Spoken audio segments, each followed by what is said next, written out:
गोपीनां नयनोत्पलार्चिततनुं गोपसङ्घावृतं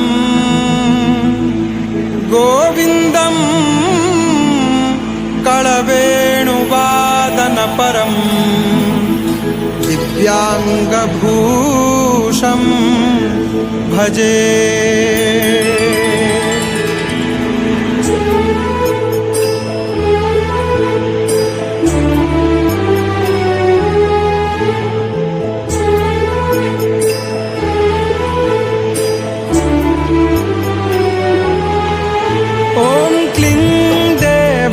कामदेवः कामबीजशिरोमणिः श्रीगोपालो महीपालः सर्ववेदङ्गपारगः धरणीपालको धन्यः पुण्डरीकः सनातनः गोपतिर्भूपतिः शास्ता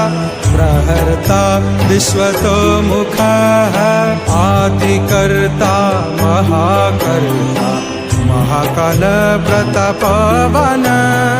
जगज्जीवो जगद्धाता जगद्धर्ता जगद्वसुः मत्स्यो भीमः कुर्भर्ता हर्ता वाराहमूर्तिमान् नारायणो ऋषिकेशो गोविन्दो गरुडध्वजः गोकुलेन्द्रो महाचन्द्रः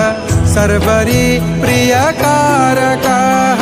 कमलामुखलोलाख्यः पुण्डरीक स्वभावः दूर्वासः कपिलो भौमः सिन्धुसागरसङ्गमः गोविन्दो गोपतिर्गोत्रः काळिन्दी प्रेमपूरकः